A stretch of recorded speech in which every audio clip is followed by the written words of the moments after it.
오늘 8번째 강의 시작하도록 하겠습니다. 교리서 926항부터 함께 보도록 하겠습니다. 수도 생활은 교회의 신비에서 나오는 것입니다. 수도 생활은 교회가 주님께 받은 선물이며 복음적 권고를 실천하는 생활로 하느님의 부르심을 받은 신자들에게 교회가 항구한 생활 양식으로 제공하는 선물입니다. 네, 수도 생활에 대해서 요리서가 우리에게 가르쳐 주는 가장 핵심적인 내용은 수도 생활은 하나의 선물이다. 수도자로 살아가는 자체가 하느님께로부터 받은 특별한 선물이라는 거예요. 오늘날 갈수록 사제성소, 수도성소가 줄어들고 있습니다. 한국뿐만 아니고 미국뿐만 아니고 전 세계적으로 젊은이들이 사제나 수도자의 길을 가려고 하지 않고 또 부모님들도 자기 아들이나 딸을 신학교나 수도원에 보내려 하지 않죠. 뭐 이유가 다양하겠죠. 그런데 그분들이 이 요리서 926항을 한 번이라도 제대로 들어보거나 배워보거나 생각해 본 적이 있을까? 젊은이들도 마찬가지죠. 예, 외적으로 볼 때 수사님들이나 수녀님들을 외적으로 보면 사는 게 힘들어 보이죠. 일단 옷도 수도복만 입어야 되고 생활도 수도자로 규칙적이고 엄격하게 생활해야 되고 그런 외적으로 보이는 게 나가 아니고 또 본질도 아닌데 사람들이 그 외적으로 보이는 그걸 보고 우리 아들 혹은 우리 딸을 고생시키면 안 된다. 혹은 젊은이들이 나는 저렇게 살 수가 없다. 고생하며 살고 싶지 않다. 이게 선물이라는 이 특별한 의미에 대해서 전혀 알지 못하고 생각하지 못한 상태에서 인간적으로만 어, 생각할 수 있는 한계가 있겠죠. 물론 오늘날 수도 생활을 하고 있는 수도자들도 이제 본인의 그 삶이 선물이라는 생각을 얼마나 하고 있으며 또 선물로서의 삶을 얼마나 살아가고 있는가는 또 다른 물음이고 또 수도자들에게 그게 하나의 도전이며 과제가 되겠지만 일단 교회는 수도 생활이 그냥 무거운 짐이고 그냥 힘겨운 삶이고 이런 차원을 완전히 넘어서서 아주 특별한 생활 양식으로 선물을 받은 거라고.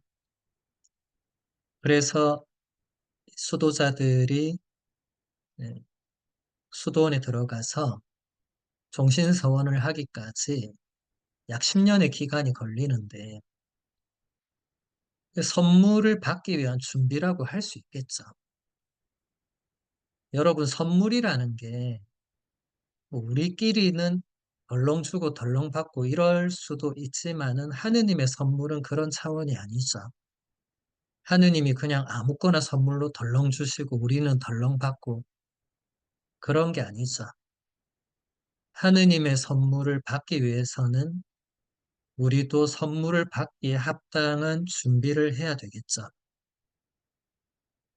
그래서 오늘날 우리가 지난 주일을 또 성소주일로 지내면서 사제성소와 수도성소의 증가를 위해서 기도했는데 이게 단순한 숫자적 증가가 중요한 게 아니고 우리가 이 사제직 그리고 수도자의 길이 그 본질이 무엇인가를 오늘날 젊은이들, 가톨릭 교회에 그리고 그 젊은이를 둔 부모님들이 어, 그 본질과 의미를 제대로 아는 것이 선행되어야 된다. 저는 그런 생각을 해봅니다. 그 다음 944항 이어서 볼게요. 하느님께 봉헌된 생활은 교회의 인정을 받은 항구한 생활 양식으로 청빙과 정결과 순명의 복음적 권고를 따르기로 하는 공적인 선서로 특징 지어집니다. 예, 수도 생활은 일단 하느님께 봉헌된 삶이라는 또 본질이 있어요. 평생을 또 자신의 존재 전체를 하느님께 오롯이 봉헌할 수 있다는 자체가 선물이라는 거예요. 세속에서 살고 계신 일반 평신도 분들은 평생을 봉헌하고 싶어도 또 존재 자체를 봉헌하고 싶어도 처자식이 있고 가족이 있고 해야 될 일이 있고 그게 먼저 돼야 되잖아요. 그렇죠? 근데 수도자들은 수도원에 이제 들어가서 서원을 함과 동시에 이제 세속적인 그런 모든 것은 자유로워지죠. 교회가 그 생활을 인정함으로써 이제 교회 안에서 공식적으로 어떤 특별한 생활 양식을 유지할 수 있도록 해주는 겁니다. 그래서 이 수도자들은 청빈, 정결, 순명이라는 이 세 가지의 복음적 권고를 죽을 때까지 따르겠다는 그 공적 선서, 이것이 오늘날 우리가 말하는 이제 첫 서원 혹은 이제 종신 서원이 되겠죠.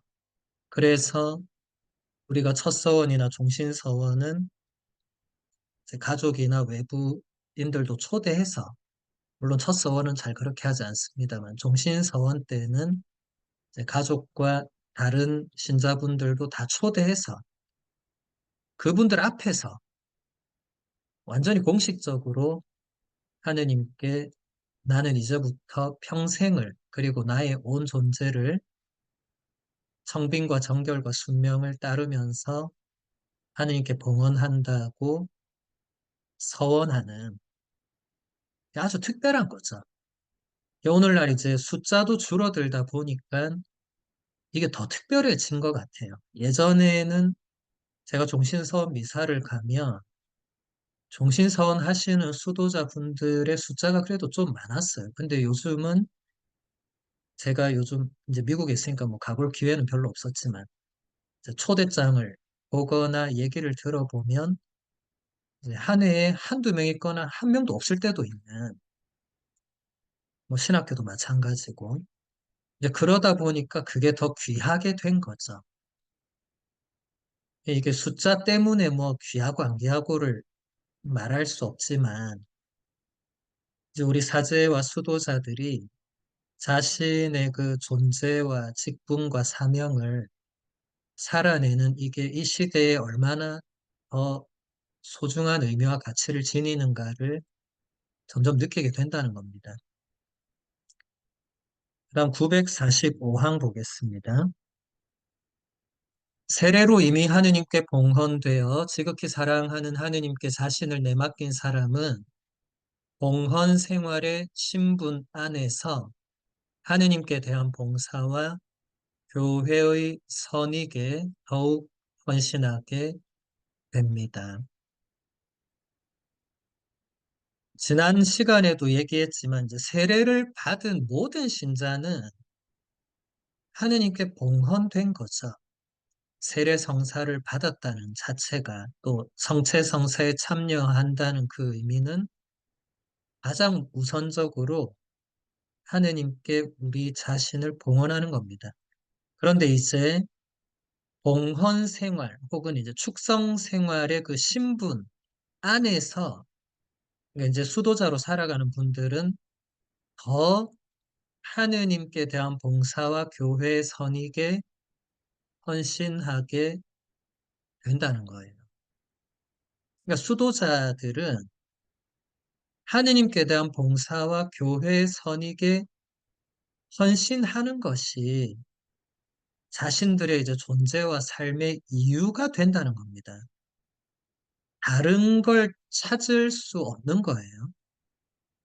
다른 걸 찾을 필요도 없고, 사제도 마찬가지고, 근데 사제와 수도자는 이제 조금 다른 부분이 있어요. 그러니까 교리서가 공원 생활, 수도자의 그 신분에 대해서 따로 이렇게 설명을 하는 거죠.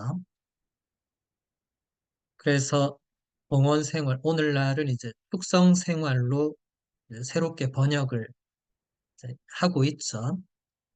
그 생활의 신분에 이제 들어선 모든 분들은 지금 이 강의 듣고 계신 분들 중에도 우리 수사님이나 수녀님들이 계시는데, 물론 저보다 훨씬 더 이런 것들을 다 아시겠지만, 일단 지금은 제가 이제 강의로 모든 수강생들에게 이 수도 생활의 의미를 설명하는 부분이니까 이런 말씀을 드리는 것이고, 저는 수도자는 아니기 때문에 조금 다르긴 합니다. 근데 제가 지금 이제 여기 미국에서 혼자 있다 보니까 이제 혼자서 수도 생활하는 사람을 이제 은수자라고 하거든요. 교회 안에는 오래전부터 은수자들이 있었어요. 물론 오늘날은 대부분 이제 공주 수도회, 그러니까 공동 생활을 함께하는 수도회가 대부분인데, 근데 오늘날에도 여전히 사막 같은 지역에서 혼자 수도 생활하는 그런 분들이 계시고, 또 혼자 수도 생활하든 공동으로 수도 생활하든 본질은 똑같거든요. 이 하느님께 대한 봉사와 교회의 선익에 헌신한다. 수도자들은 자신의 소임이나 지금의 어떤 처지와 삶이 인간적으로 힘들고 고통스러울지라도 이 하느님께 대한 봉사와 교회의 선익에 헌신하는 이 목적을 잊어서는 안 될 것이고, 또 자신의 생활이 이 하느님께 받은 선물이라는 것을 다른 사람들에게 드러낼 수 있도록 사셔야 한다는 것도 잊어서는 안 될 것입니다. 우리 중강이 듣는 수사님, 수녀님들은 이미 그렇게 잘 사신다고 제가 생각하고 믿기 때문에 어, 다른 수사님, 수녀님들도 뭐 다 열심히 잘 사시죠. 오늘날 젊은이들에게 이 사제와 수도자의 삶이 그냥 그저 단순히 기피해야 되고 멀리하고 아, 나는 아니다 이런 차원이 아니라 지금 이 강의를 듣고 계신 부모님들도 아직 자녀들이 결혼을 하지 않았다면 우리 자녀도 얼마든지 사제나 수도자의 길을 걸어갈 수 있죠. 많은 부모님들이 제가 얘기해 보면 애시당초 부모님이 포기를 하는 거예요. 아, 우리 애는 안 됩니다. 이렇게 나와요. 왜 안 됩니까? 물어보면 아유, 그 아무나 되나요? 아무나 사제가 되나요? 아무나 수도자 되나요? 물론 아무나 되지는 않죠. 근데 처음에는 아무나 들어갑니다. 근데 들어가서 이제 그 생활 안에서 이제 그렇게 사제와 수도자로 점점 되어가는 과정이지. 뭐 누가 태어날 때부터 나는 사제로 태어나고 그런 사람이 세상에 어디 있겠어요. 그죠?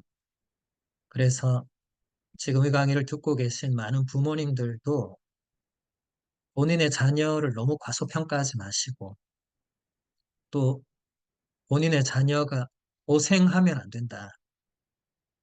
사제와 수도자의 길도 물론 고생이지만 그럼 세속에서 이제 시집 장가 가서 처자식 이제 자녀를 낳고 같이 이게 그 뭐 고생이 아니냐. 그것도 엄청 고생이죠. 살아있는 한 고생을 안 할 수 없죠. 어떻게 고생을 피하려고만 합니까? 이게 피한다고 피해지는 것도 아닌데. 그래서 아직도 이 시대의 많은 젊은이들이 이 하느님의 부르심을 제대로 알아듣지 못하거나 관심이 없는 이 현실에서 부모님들의 역할도 중요합니다. 우리 자녀는 안 된다고 먼저 선을 긋기보다는 우리 자녀가 하느님의 부르심에 더 열린 마음으로 응답할 수 있도록 기도해 주시는 게 필요하죠. 그 다음 956항 보겠습니다. 성인들의 정구 구분입니다. 울지들 마십시오. 죽은 다음에 저는 여러분에게 더 도움이 될 것입니다. 제가 살아있을 때보다 더 효과적으로 여러분을 도울 수 있습니다. 도미니코 성인이 죽기 직전에 동료 수사님들에게 했던 유언입니다. 저는 하늘로 올라가서 땅을 위하여 유익한 일을 하겠습니다. 아기 예수의 성녀 데레사가 죽기 직전에 남긴 유언입니다. 성인 성녀들의 이런 자세, 태도, 또 남긴 유언을 통해서 드러나는 교리가 성인들의 전구, 우리가 사도신경에서 성인들의 성공을 믿는다고 할 때 바로 그 부분이에요. 죽고 나서 모든 것이 끝이다. 이건 세상 사람들, 적어도 그리스도교 신자가 아닌 사람들, 전혀 종교를 갖지 않은 사람들은 이 세상에서의 삶이 그냥 끝이죠. 죽음의 끝이죠. 그런데 우리는 지금 도미니코 성인이나 성녀 데레사가 말하는 걸 잘 보시면 죽고 나서 끝이다 이런 내용이 전혀 없잖아요. 오히려 두 분 다 죽고 나서가 더 도움이 될 수 있다, 내가. 살아있을 때보다. 이게 도대체 무슨 근거로 그렇게 말할 수 있는가? 그러니까 죽고 나서의 본인이 어떻게 될지를 어느 정도 알고 있지 않으면 이런 말을 할 수가 없겠죠. 성인들의 정구라는 것은 하늘나라에서 이제 하느님과 함께 살아가는 성인 성녀들, 여기서 말하는 성인 성녀들은 우리가 교회가 공식적으로 성인 품에 올린 분들도 있지만 그렇지 않고 하늘나라에서 이제 영원히 하느님과 함께 살고 있는 분들도 많이 계시겠죠. 우리가 다 모르죠. 우리가 알만한 분들은 이제 교회가 공식적으로 성인 품에 올려서 아는 거지. 사실 더 많은 숫자의 분들이 하느님과 함께 이미 성인으로 살고 있겠죠.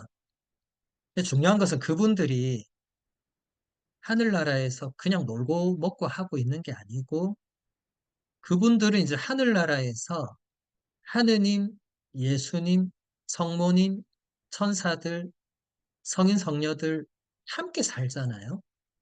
함께 있으니까 훨씬 더 효과적으로 지상에 있는 우리를 위해서 하느님께 혹은 예수님께 혹은 성모님께 더 뭔가를 도움을 혹은 정부를 혹은 은총을 청할 수 있겠죠. 이미 도미니코 성인이나 데레사 성녀는 이미 죽기 전에 이미 이런 걸 하겠다고 지금 얘기를 하잖아요. 지금도 하고 있겠죠. 그게 우리의 믿음입니다. 우리는 죽으면 끝이 아니고 죽은 분들은 우리보다 먼저 하느님 곁으로 가신 거죠. 우리도 언젠가 가겠죠. 우리 중에 단 한 명도 거기 안 갈 수가 없습니다. 물론 못 갈 수는 있겠죠. 본인이 끝까지 거절하거나 뭐 여러 가지 다른 우리가 나중에 이제 지옥에 대해서 배울 때 자세히 배우겠지만 일단 우리가 하느님 뜻대로 충실히 착하게 살고 그렇게 해서 이제 죽고 나서 하느님 나라로 가게 되면 우리도 거기서 이제 뭐 하겠어요? 지상에 남아있는 가족들, 친구들, 또 나의 기도가 필요한 사람들을 위해서 거기서도 끊임없이 하느님께 또 예수님께 또 혹은 성모님께 도움을 청하지 않겠어요? 이게 성인들의 전구, 성인들의 통공을 믿는다는 우리 교리의 내용입니다. 957항 이어서 볼게요. 성인들과 이루는 신교에 대해서 폴리카르프의 순교록을 그대로 인용하고 있습니다. 그리스도께서 하느님의 아드님이시기 때문에 우리는 그분을 흠숭합니다. 주님의 제자들이며 주님을 본받은 사람들이기 때문에 우리는 순교자들을 사랑합니다. 그들의 왕이시며 스승이신 분을 향한 그들의 비할 데 없는 신앙심 때문에 그들을 사랑하는 것입니다. 우리 또한 그들의 순교에 동참하고 동료 제자가 되었으면 얼마나 좋겠습니까? 네, 순교자들을 우리가 사랑하고 존경하는 이유를 폴리카르포 성인이 자신의 순교록에서 잘 이야기하고 있습니다. 순교자들은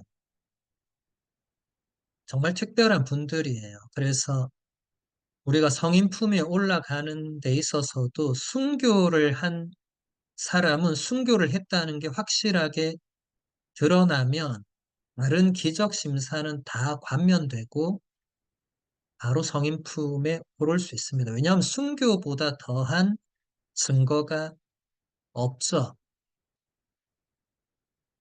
이제 돌아가신 프란시스코 교황님이나 베네딕토 교황님은 아직 성인 품에 오르지 못했죠. 앞으로 심사를 거치고 할 건데 그때 반드시 왜냐하면 이분들은 지금 순교를 하지 않았기 때문에 기적 심사가 통과가 돼야 되거든요. 이제 이분들에게 정구를 청했을 때 정말 현대의학이 도저히 해결할 수 없는 그런 치유의 그런 기적이 발생했다는 것이 증명이 되어야만 합니다. 이게 쉬운 게 아니에요. 여러분, 오늘날 이제 전임 교황님들이 다 성인 품에 오르고 현대에도 이제 많은 성인 성녀들이 나니까 때가 되면 다 그렇게 되나 보다 이렇게 생각하시는 분들이 계실 수 있겠지만 여러분 우리나라가 지금 최양업 신부님 10억 시성운동 계속하고 있죠. 최양업 신부님이 김대건 안드레아 신부님과 같은 해에 태어나서 같이 신학교 가서 같이 사제품 받고 같이 한국에 들어왔는데 김대건 안드레아 신부님은 들어와서 한 1년 만에 붙잡혀서 순교하시는 바람에 우리나라의 첫 사제 순교자 성인이 되셨는데 최양업 신부님은 김대건 안드레아 신부님까지 붙잡혀서 돌아가신 마당에 사제가 없으니까 여러분 지금 우리나라에 사제가 얼마나 많아요? 서울교구만 해도 1000명이 넘는데 근데 그때는 우리나라 전체 최양업 신부님 한 분이 계셨는데 이분이 한반도 전체를 두 발로 다니시면서 미사, 성사집정, 교리, 뭐 고해성사로 모든 걸 다 하셨는데 아직도 성인 품에 오르지 못하고 있습니다. 왜냐하면 최양업 신부님은 순교를 못하셨고 그렇게 열심히 사시다가 이제 과로로 이제 결국 병으로도 돌아가시게 됐는데 이제 그러다 보니까 이제 기적 심사에 통과가 돼야 되는 거예요. 그러니까 여러분들 지금 한국교회가 하는 운동이 최양옥 신부님의 전구를 통해서 이제 기적이 드러날 수 있도록 또 최양옥 신부님의 십옥시성을 위한 기도를 우리가 바치고 있죠. 이게 쉽지 않은 겁니다. 똑같은 해에 태어나서 똑같이 사제됐는데 김대건 안드레아 신부님은 벌써 성인 품에 올랐죠. 순교자시니까. 최양욱 신부님은 언제 성인 품에 오를지, 우리가 살아있을 때 성인 품에 오를 수 있을지 없을지 모릅니다. 그 정도로 이 순교자들은 그 특별한 그 증거가 이제 인정이 된다는 거예요. 그럼 962항 이어서 보겠습니다. 우리는 모든 그리스도 신자의 친교를 믿습니다. 곧 지상에서 순례자로 있는 사람들, 남은 정화 과정을 거치고 있는 주근이들, 하늘에 있는 복된 분들이 모두 오직 하나의 교회를 이룬다고 믿습니다. 그리고 이 친교 안에서 자비로우시고 사랑이 많으신 하느님과 그분의 성인들이 우리의 기도에 항상 귀를 기울이고 있다는 것을 믿습니다. 바오로 6세 교황님이 성인이시죠. 이분이 이제 성인들과 이루는 친교에 대해서 잘 설명해 주신 부분이에요. 성인들과 이루는 친교가 어떤 것이냐? 지상에서 순례자로 있는 사람들, 누구죠? 우리입니다. 우리가 지금 지상에서 살고 있잖아요. 왜 순례자라는 표현을 쓰는가? 우리는 고향이 하늘나라이기 때문에 천상 본향이 하늘이기 때문에 지상에서의 삶은 잠시 왔다 가는 나그네 길, 그러니까 순례자로 있는 거죠. 그 다음, 남은 정화 과정을 거치고 있는 주근이들은 우리가 연옥에 있는 영혼이라고 표현하는 분들을 말합니다. 그리고 하늘에 있는 복된 분들은 이제 하늘나라에 계신 그 모든 성인, 성녀들을 말하죠.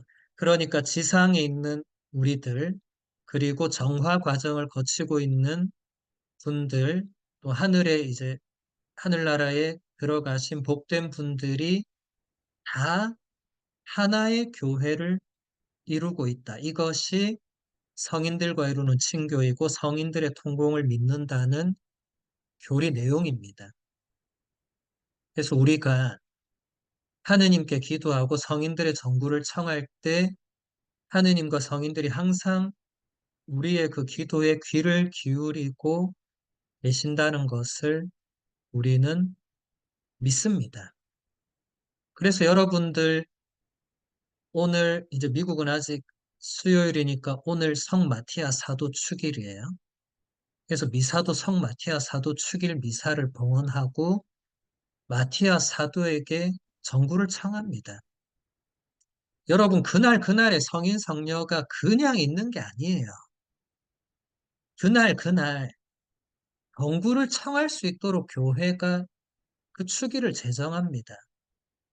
물론 대부분은 이제 그 성인이 하늘나라로 가신 그날을 축일로 하지만 이제 그게 꼭 날짜가 그렇게 맞을 수 없기 때문에 다른 날을 정하기도 하는데 어쨌든 여러분들이 그날 어떤 축일, 대축일 기념일로 어떤 성인 성녀들을 기억할 때 그냥 그런 성인이 있었나 보다 이렇게 끝날 문제가 아니고 그날 하루 종일 기도 중에 마티아 성인에게 전구를 청하는 거예요.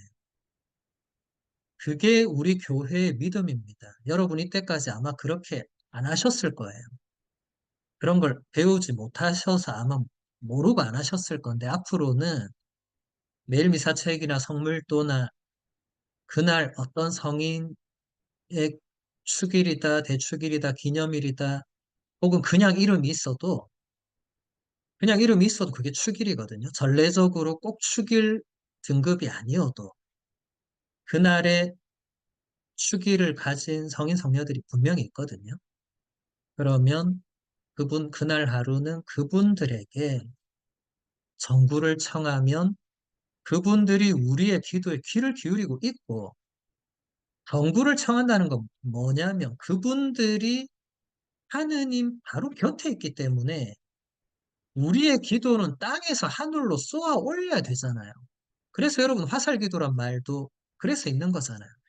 그런데 하늘나라에 계신 성인 성녀는 쏘아 올릴 게 아니고 옆에 계시잖아요. 훨씬 가깝잖아요. 그러니까 정구를 청한다는 것은 우리의 기도를 하느님께 혹은 예수님께 전해달라는 거예요. 그분들이 전해주신다는 거예요. 그 성인들의 정구는 실제로 효과가 있고 매우 유익합니다. 이것은 또 수많은 성인 성녀들이 살아있을 때 이미 증언을 한 내용이고, 오늘날 우리가 누군가를 성인 품에 올릴 때 그 전구의 기적의 심사를 통과한 거기 때문에 그냥 기적 심사가 아니고 기적 앞에는 반드시 정부가 있습니다. 최양업 신부님께 정부를 청한 누군가가 기적적으로 치유를 받았을 때 최양업 신부님이 성인 품에 오르는 거거든요. 그런 똑같은 심사로 마더 데레사 성녀가 성인 품에 올랐고 요한 바오로 2세 교황님이 성인 품에 올랐고 바오로 6세도 마찬가지입니다. 순교하지 않은 모든 분들은 누군가의 정부가 그 출발점이 됩니다. 그래서 여러분들 지금 아마 많은 분들이 나 같은 사람이 최양업 신부님께 전구한다고 기적이 일어나겠나 이렇게 생각할 수 있는데 그렇게 생각하면 최양업 신부님은 결코 성인품이 오를 수 없겠죠. 왜냐하면 누군가가 전구를 청해야 되는데 아무도 안 청하고 아유 신부님 저는 안 됩니다. 이러고 있으면은 누가 성인품이 올라요? 앞으로 최양업 신부님뿐만 아니고 다른 분들도 누군가가 살아있는 누군가가 전구를 청해야지만 성인품이 가능해집니다. 여러분 기도의 힘을 과소평가하지 마시고 여러분 자신이 죄가 많다고 해서 여러분의 기도까지 오염되어 있다고 생각하지 마시고 기도의 힘은 우리의 생각과 상상을 훨씬 넘어서는 겁니다. 그래서 여러분 교회가 누군가의 시성을 위해서 함께 기도하자 할 때는 내가 죄가 많고 없고 이거 따지는 게 아니거든요. 최영업 신부님의 아직까지 최영업 신부님이 10억 시성 안 됐다는 것은 그 200년 가까운 그 시간 동안 우리 한국 신자들이 최영업 신부님께 정구하지 않았다는 거예요. 그런 거 아마 모르셨을 거예요. 그런 과정을 알아야 뭐 정부를 청하고 했을 건데, 이제 10억 시성 운동하면서 신자들에게 뭐 늦은 감이 없지는 않지만 그래도 저는 다행이라고 생각합니다. 한국 교회는 아직까지 순교 성인밖에 없잖아요. 우리는 103분의 순교 성인밖에 없습니다. 순교자 외에는 성인이 없어요. 그럼 순교자 외에는 성인이 원래 없느냐? 아닙니다. 그러니까 앞으로 한국 교회는 이제 더 이상 순교 성인들에게만 의지하고 기댈 게 아니라 그 이후에 정말 성인의 삶을 살았던 많은 분들이 성인 품에 오를 수 있도록 그 1번이 최영업 신부님이죠. 신자들이 정구를 끊임없이 청해야 됩니다. 그래서 만약에 누군가가 정말 기적이 발생했다면 일단 본당 신부님과 소속 교구장 주교님께 그 사실을 알려야 됩니다. 그러면 본당 신부님과 교구장 주교님이 확인한 이후에 바티칸에 보고를 하죠.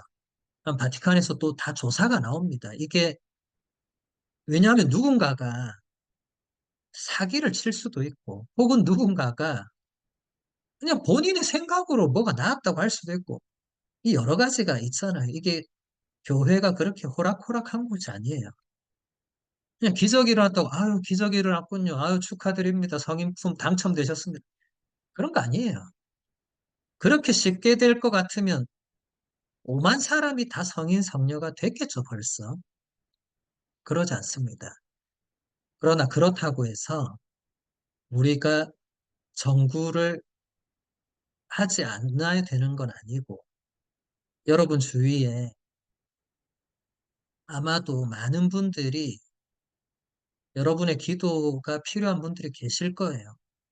정말 큰 병에 걸려 있다든지, 혹은, 어, 뭐 여러 가지 그런 힘들고 어려운 상황들에 있는 분들, 또 정말 더 이상 병원, 현대의학에 손 쓸 수 없는 지경에 이르신 분들을 위해서 우리가 기도하면서 특별히 최영업 신부님 정구를 청할 때 최영업 신부님의 정구를 청해서 그게 이루어졌다면 기적이 발생할 수도 있거든요. 다른 나라에서는 그런 일이 다 일어나는데 한국만 안 일어난다는 보장이 없잖아요. 그럴 수도 없고, 우리가 그동안 그런 부분에서 그렇게 해오지 않았기 때문에 그런 거지. 앞으로는 우리가 그렇게 끊임없이 정구를 청할 때 한국 교회도 순교자 아닌 많은 성인들이 성인 품에 오를 수 있습니다. 그 다음 966항 보도록 하겠습니다.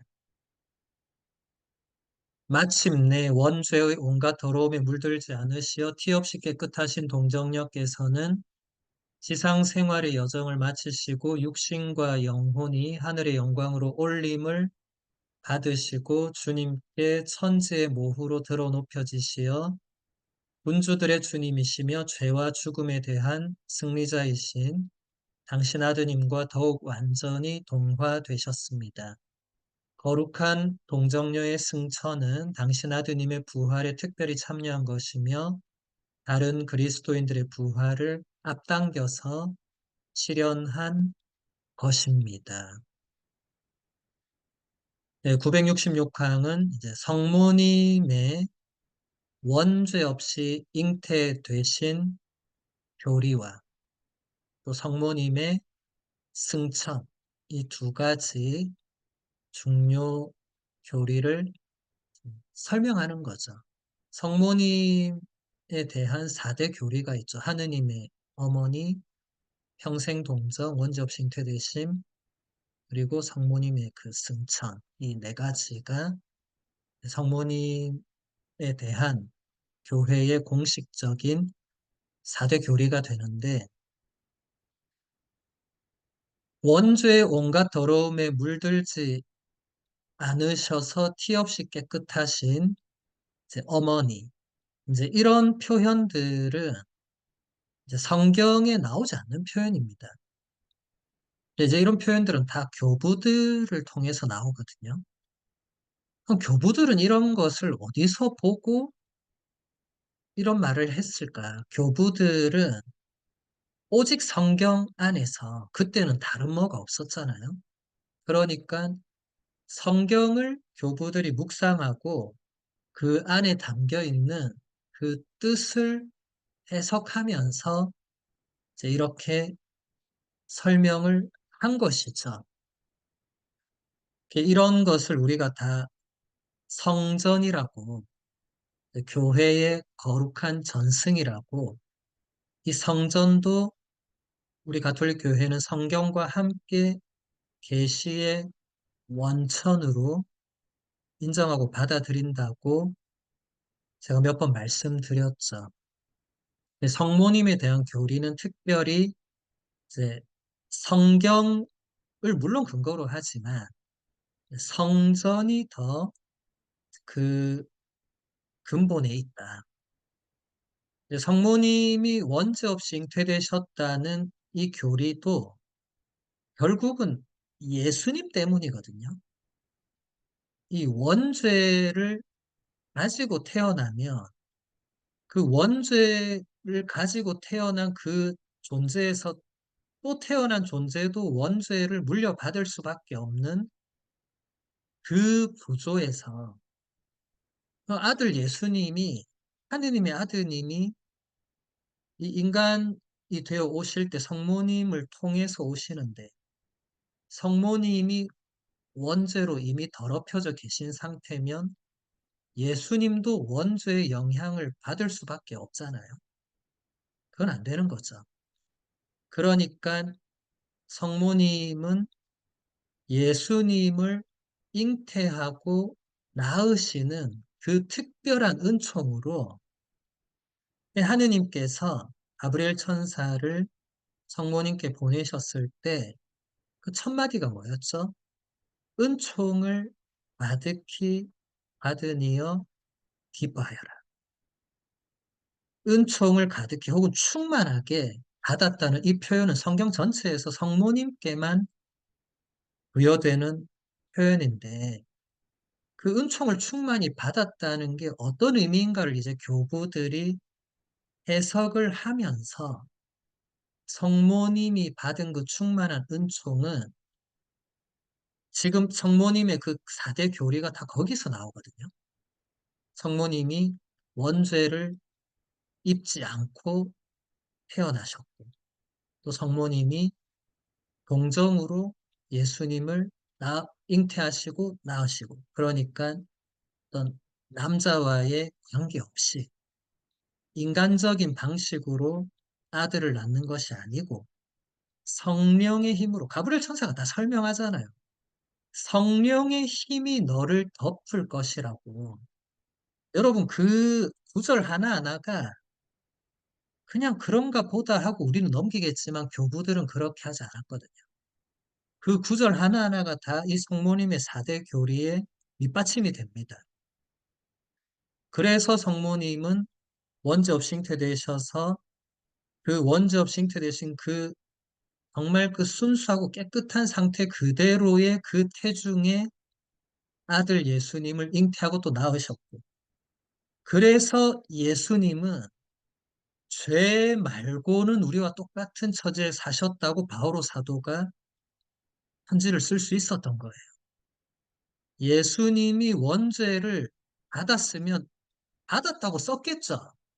할 수 없다 인간이니까 이렇게 썼겠죠. 근데 바울은 그렇게 쓰지 않습니다. 죄는 예수님께 전혀 영향을 주지 않았습니다. 그렇다면 원죄도 예수님께 전혀 영향을 주지 않았다는 거죠. 그렇다면 성모님이 전혀 원죄에 물들지 않으셔야만 그게 가능하죠. 그래서 여러분 이런 것은 인간적인 생각과 묵상으로 결론 내리고 이런 차원은 아닙니다. 여러분 계시의 원천이라는 게 그냥 나오는 게 아닙니다.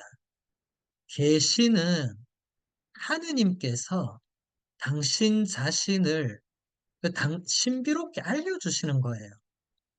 성령께서 하시는 건데 물론 성령께서 인간을 통해서 하시죠. 인간이 성경을 기록합니다. 근데 인간이 성경을 기록하는데 자기 마음대로 기록하느냐? 아니죠. 성령의 이끄심대로 그걸 성령의 감도라고 하죠. 교부들도 마찬가지입니다. 교부들이 작품을 쓰는데 자기 마음대로 작품을 쓰느냐? 아닙니다. 성경과 똑같지는 않아요. 그래서 성경은 지금 우리가 알고 있는 73권으로 확정한 거고 교부들의 작품은 성경에 들어가지 않았습니다. 않았지만 교부들의 작품은 성전으로서 계시의 원천이 된다.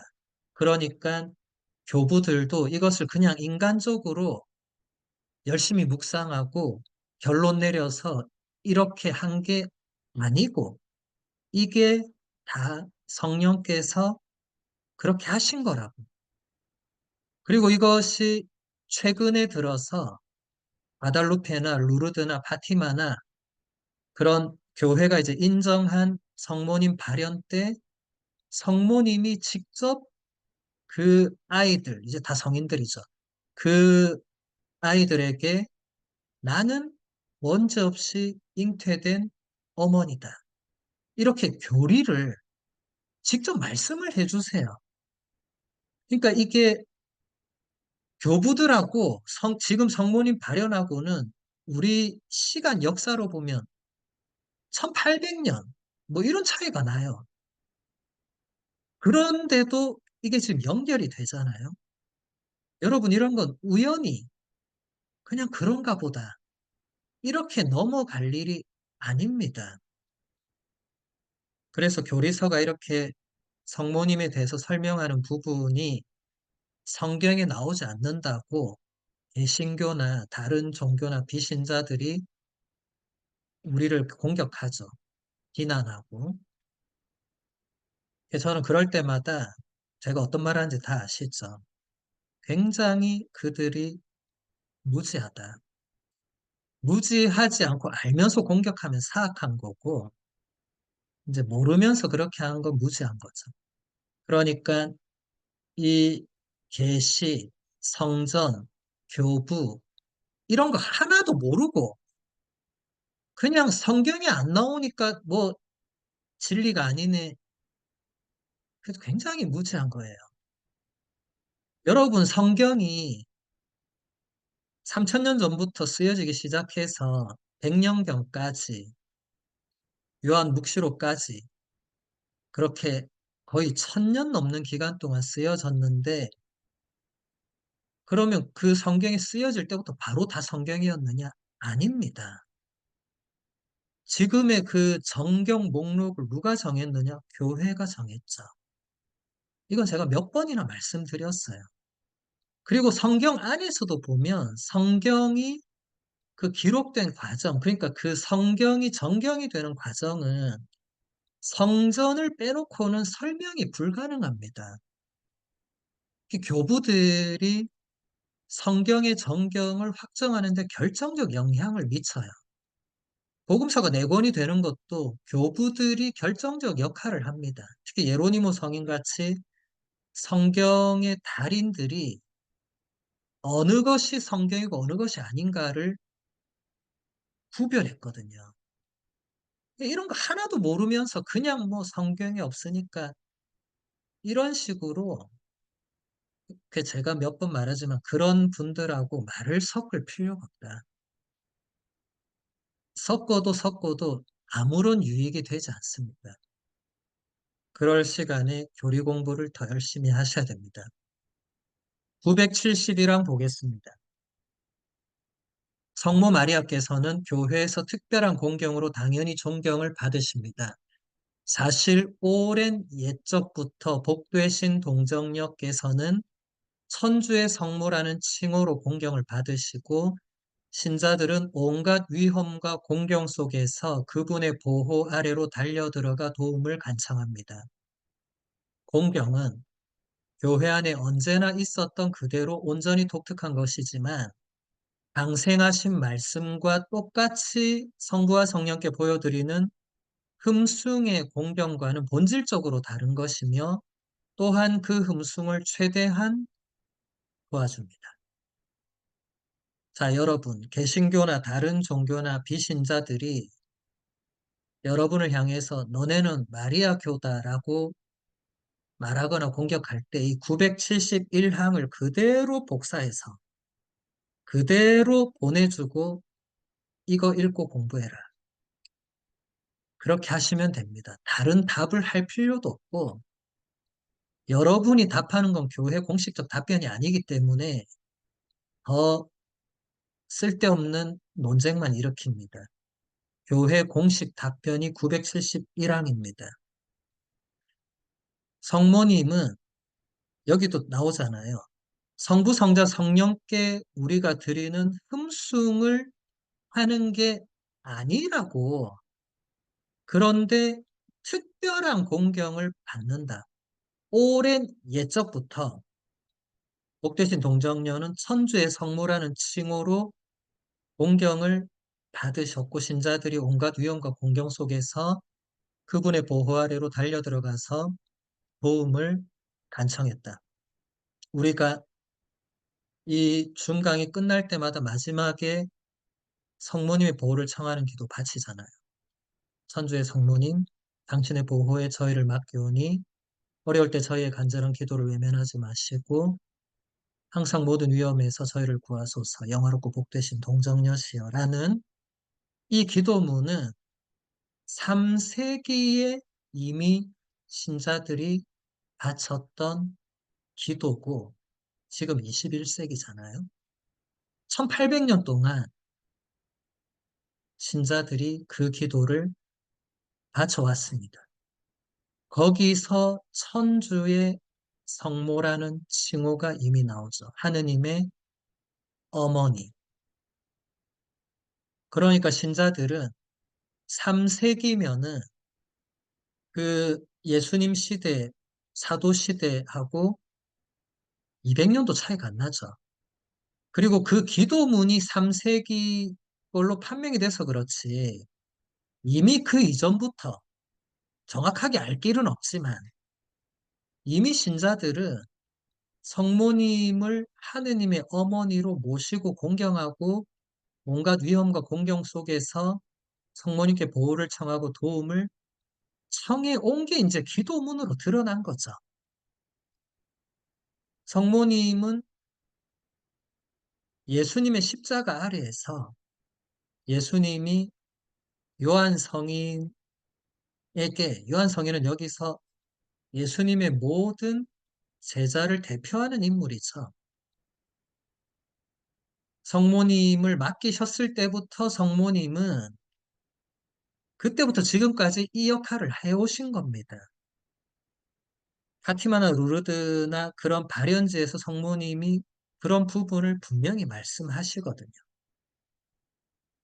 그 성모님이 굳이 발현해서 말씀하시지 않았더라도 이미 교회는 그렇게 해오고 있었고, 이제 그것을 성모님이 발현하셔서 더 확인해 준 거죠. 그래서 여러분, 우리가 성모 성지에 가서 그렇게 기도하고 성모님의 어떤 특별한 도우심과 보호를 체험하는 것도 그게 그냥 있는 일이 아니고 2000년 동안 우리 교회 안에서 성모님이 그런 역할을 해 오신 것입니다. 975항 보겠습니다. 우리는 새로운 하와이시고 교회의 어머니이신 지극히 거룩하신 천주의 성모께서 천상에서도 그리스도의 지체들에게 어머니로서 당신의 역할을 계속하고 계심을 믿습니다. 성 바오로 6세 교황님의 이 아름다운 고백. 근데 이것은 개인의 고백이 아니고요. 하느님 백성의 신앙 고백이라는 공식 문헌 안에 있는. 그러니까 지금 여러분 이렇게 교황님이 개인 수필을 내지 않는 이상은 교황님의 이름으로 공식적으로 나오는 모든 회칙, 권고, 교서 이런 것들은 교회의 공식 문헌이자 가르침입니다. 그러니까 이 고백은 성 바오로 6세 교황님 개인 고백이 아니고 그래서 여기 보세요. 우리는 믿는다고 돼 있잖아요. 여기서 우리가 누굽니까? 우리 지금 우리죠. 모든 그리스도교 신자 우리를 말하죠. 그러니까 여러분 앞으로 이런 부분을 보시면 아, 바오로 6세 교황님이 이렇게 성모님을 공경했구나. 이게 아니고 내가 나와 우리 공동체가 성모님을 새로운 하와이시고 교회의 어머니시고 지극히 거룩하신 하느님의 어머니라고 믿고 고백하고 또 천상에서도 그리스도의 지체들 그러니까 성인 성녀들을 말하죠. 하늘나라에서도 성인 성녀들에게 어머니로서의 그 역할을 계속하고 계신다고 내가 믿는다는 겁니다. 우리가 믿는 거고. 그래서 여러분 제가 교리서 설명하면서 계속 어떻게 인용되고 있는가를 잘 보라고 계속 말씀드렸잖아요. 교리서가 누구를 어떻게 인용하느냐, 직접 인용하느냐, 간접 인용하느냐, 누구를 인용하느냐, 이걸 잘 보시라는 이유가 여기 있습니다. 교황님의 문헌을 인용한다는 것은 교황님 개인의 신심이 탁월해서 인용하는 게 아닙니다. 그게 교회의 공식적인 가르침을 담고 있기 때문에 그런 겁니다. 978항 보겠습니다. 우리를 정화하는 세례를 받으면서 우리가 처음 신앙 고백을 할 때 받는 용서는 아주 충만하고 전적인 것이어서 원죄나 우리 자신의 의지로 지은 죄나 또 그 죄들을 속죄하기 위해 받아야 할 그 어떤 벌도 남지 않게 됩니다. 그렇다고 해도 세례의 은총은 본성의 모든 나약함에서 그 누구도 해방시켜 주지 않습니다. 오히려 우리는 아직도 우리를 끊임없이 악으로 이끌어가는 사욕의 충동과 싸워야 합니다. 자, 우리가 세례성사를 다 받았죠. 지금 여기 수강하는 분들은 거의 다 받으셨어요. 세례성사를 여러분들이 받을 때 기억나든 못하든 아무 상관없고 이때 신앙 고백을 처음으로 합니다. 그 전에 했던 신앙 고백은 참된 신앙 고백이 아니죠. 왜냐하면 신자가 아닌 상태에서 그냥 따라한 거죠. 세례 성사를 받을 때 처음으로 신앙 고백을 합니다. 그 세례 성사를 집전한 사제가 묻습니다. 전능하신 천주 성부 천지의 창조주를 믿습니까? 하고 물어요. 그때 예, 믿습니다라고 응답하는 것이 우리의 첫 신앙 고백이거든요. 이때 그 세례 성사의 은총으로 우리가 모든 죄를 용서받게 되는데 이것은 충만하고 전적인 것이어서 원죄, 그 다음에 우리 자신의 의지로 지은 죄, 본죄라고 하거든요. 본죄.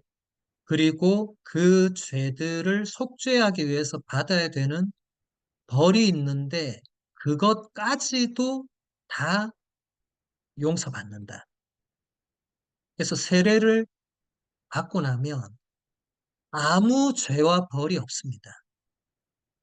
그래서 고대인들은 세례성사를 빨리 안 받으려고 했어요. 왜냐하면 그때는 고해성사가 지금처럼 이렇게 우리가 지금 하듯이 되어 있는 상태가 아니었기 때문에 그러니까 세례 이후에 죄를 지으면 난감하죠. 세례 때 다 용서받고 이제 하늘나라 가면 되는데 세례받고 다음날 죄를 지으면 어떻게 되는 거예요?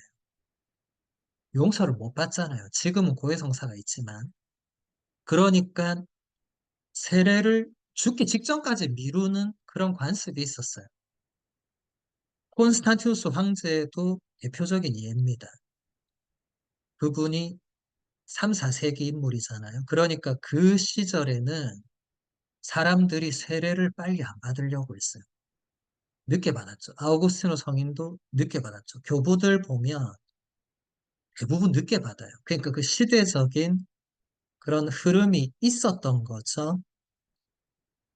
그럼 지금 이 얘기를 들어 어떤 분들은 괜히 내가 유아세례 받아가지고 그 뒤로 죄를 쌓고 벌을 쌓고 이렇게 생각하는 분들이 있을 수 있지만 그분들은 이제 고해성사와 대사를 잘 몰라서 그런 겁니다. 이제 그 이후부터는 고해성사가 있죠. 고해성사를 통해서 우리는 죄를 다 용서받습니다. 그리고 속죄하기 위해서 받는 벌은 대사를 통해서 용서받습니다. 올해가 희년이잖아요. 정기희년. 그래서 정기희년에 전대사를 받을 수 있고 어떻게 하면 받는지 여러분 교구별로 다 이미 그게 다 나갔을 거예요. 그대로 따르시면 됩니다. 그리고 지난주에 우리 중강이 끝나고 바로 다음에 이어서 새 교황님이 탄생하셨죠. 제가 지난주에 레오 교황님 설명할 때만 해도 다음 교황님이 레오가 되리라고 꿈에도 생각하지 못했는데 다음 교황님이 레오가 되셨죠. 하느님의 선택은 참으로 놀랍습니다. 근데 그때 교황님 되실 때 TV나 유튜브 생중계로 교황님의 그 첫 이제 인사 말씀과 첫 강복 끝까지 다 보신 분들은 뭐 아시겠지만 교황님 첫 강복 전에 옆에서 추기경님이 설명을 해요. 이 첫 강복은 인둘센시아 플레나리아 라틴어로 그러니까 충만한 대사, 충만한 용서. 그게 우리말로 하면 그게 전대사거든요. 예, 지금 교황님의 이 첫 강복을 이 자리에서 받는 분들, 그리고 TV나 라디오나 그런 어떤 매체를 통해서 지금 보고 받는 분들, 그 인터넷도 당연히 포함되죠. 유튜브 생중계 같은 걸로 보면서 받는 모든 이들에게 전대사가 수여된다. 그러니까 우리가 저지른 죄들을 고해성사를 통해서 용서받지만 그 벌이 남아 있는데 그것도 전대사를 통해서 용서받는 겁니다. 그래서 여러분, 아, 그때 그걸 못 봤네. 아, 아쉽네. 이렇게 생각하는 분들은 아직 희년이 반년이나 더 남았어요. 그래서 희년, 아직 반년 남았으니까 이 희년 동안에 그 대사를 어떻게 받는지 여러분 찾아보면 다 나옵니다. 그냥 인터넷에 희년 전대사 쳐보세요. 다 나옵니다. 그래서 여러분이 할 수 있는 것을 실천하면 됩니다. 희년은 말 그대로 기쁠 희자잖아요. 이 해방하고 풀어주고 용서해주는 이 은총의 해거든요. 그래서 희년에는 전대사를 받는 게 어렵지 않습니다. 평소에는 굉장히 어렵지만 희년에는 그 의미에 맞게 그것을 실천할 수 있는 게 아주 많아요. 여러분이 이때까지 잘 모르거나 관심이 없어서 그냥 넘겼다면 오늘 이 강의 이후부터는 어, 희년 아직까지 많이 남아 있으니까 그 희년 전대사 교령 혹은 지침을 보시고 할 수 있는 것을 실천하셔서 전대사를 받으셔야 됩니다. 뭐 안 받아도 됩니다. 안 받고 나중에 죽고 나서 후회하고 말고는 개인 자유니까 제가 말리지 않겠지만 받으실 분들은 받고 근데 한 번 받은 분이 또 받을 필요는 없어요. 그런 분들은 다른 분 혹은 먼저 세상을 떠난 영혼에게 양도하시면 됩니다. 저도 이번에 레오 교황님 그 첫 강복 받을 때 제가 받은 전대사를 제 할머니의 영혼에게 바로 양도를 했거든요.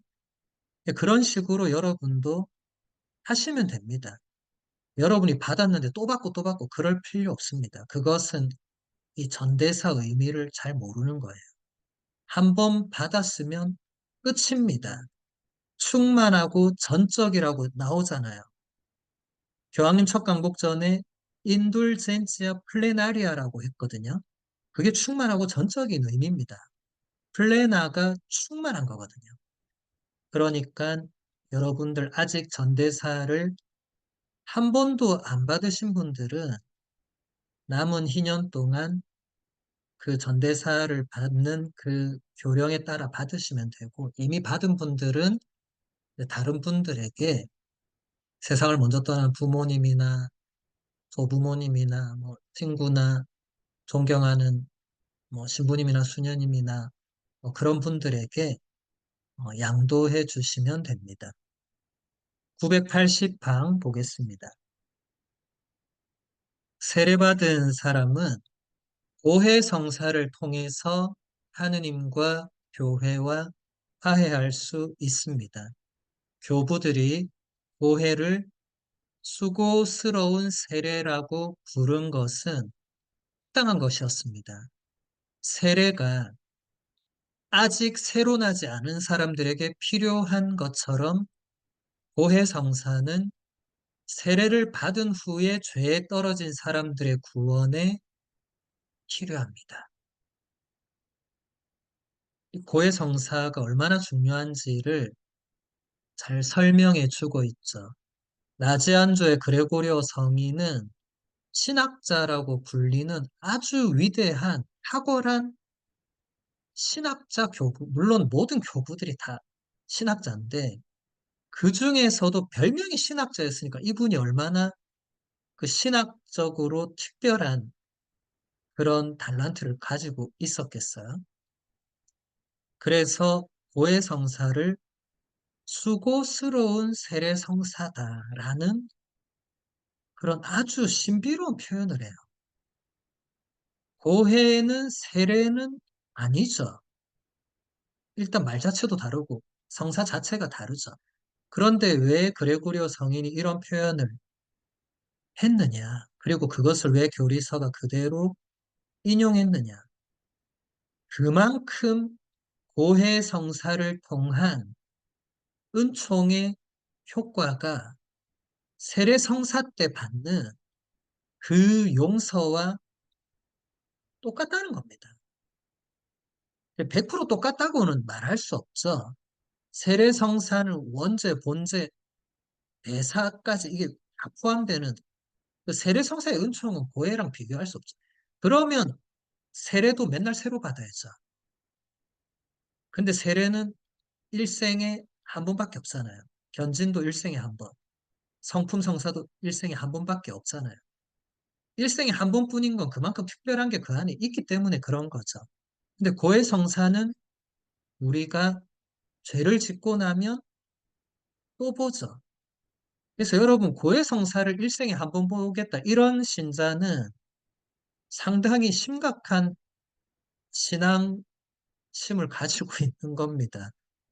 죄를 쌓고 쌓고 쌓아서 한 방에 몰아서 털고 가겠다 이런 건데 그것은 좋지 않을 뿐만 아니라 가톨릭 교회의 가르침에 그런 내용이 없습니다.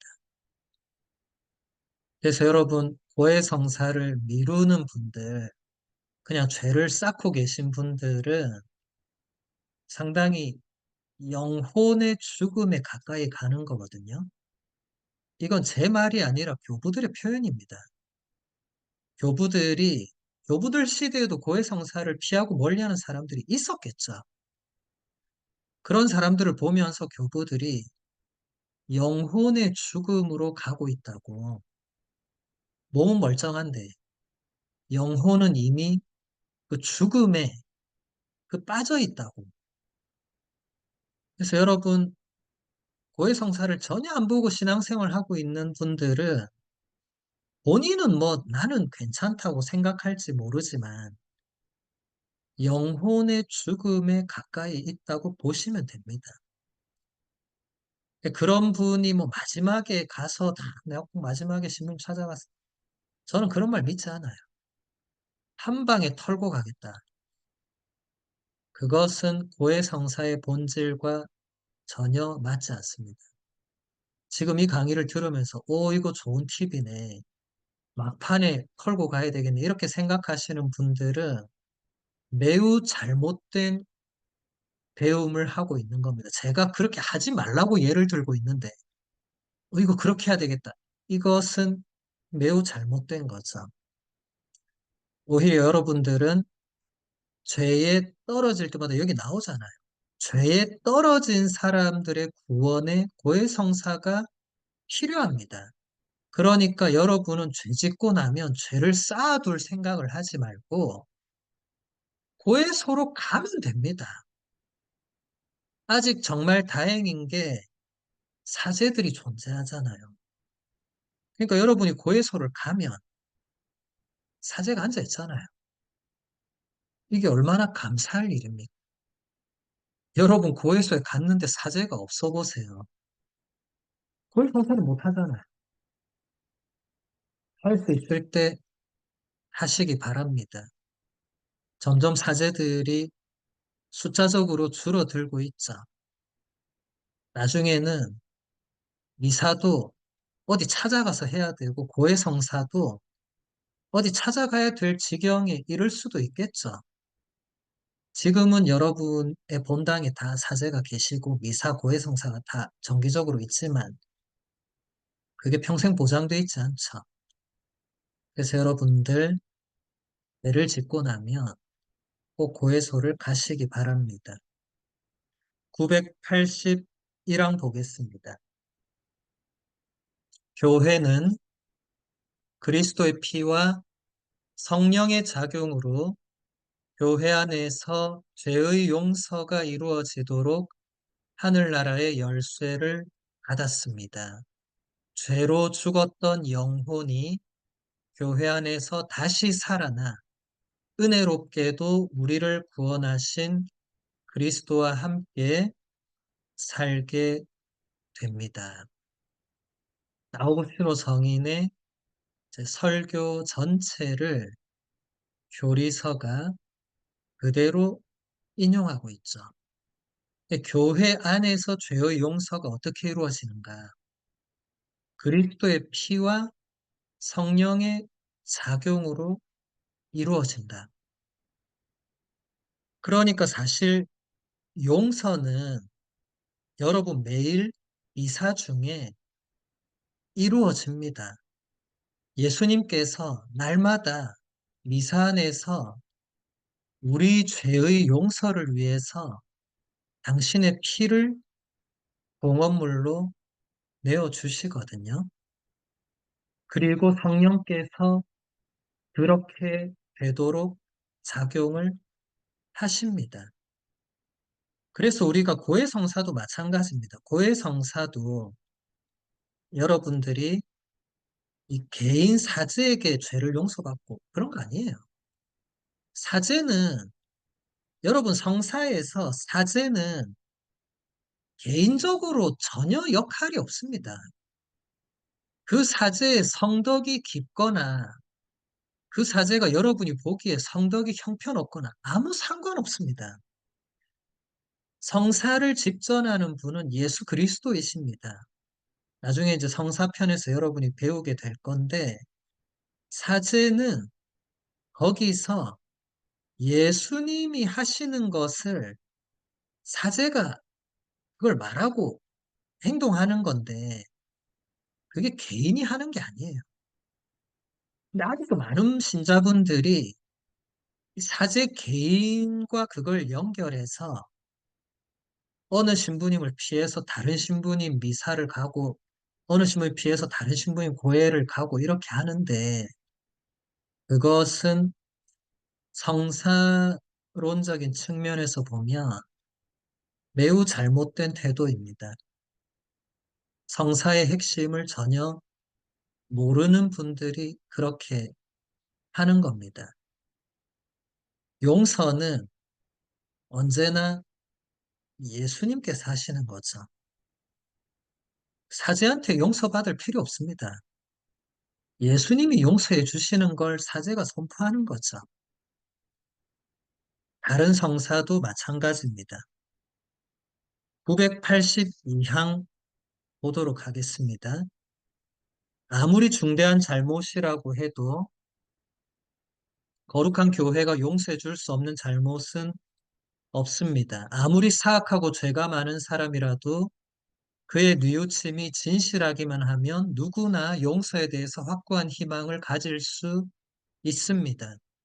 모든 사람을 위해서 돌아가신 그리스도께서는 당신 교회에 죄를 뉘우치고 돌아오는 누구에게나 용서의 문이 항상 열려 있기를 원하십니다. 그래서 교회가 용서해 줄 수 없는 잘못은 없습니다. 여러분, 다윗은 간음, 살인 다 저질렀지만 용서받았잖아요. 그렇다고 해서 여러분이 그런 걸 저질러도 된다는 말이 아니고 하느님께 용서받지 못할 잘못은 없다는 겁니다. 그래서 여러분이 먼저 판단하지 말라는 겁니다. 983항 이어서 볼게요. 아우구스티노 성인이 이렇게 설교했습니다. 만일 교회 안에 죄의 용서가 없다면 어떠한 희망도 없을 것이고 영원한 생명과 영원한 해방에 대한 아무런 기대도 없을 것입니다. 이 선물을 교회에 맡겨주신 하느님께 감사합시다.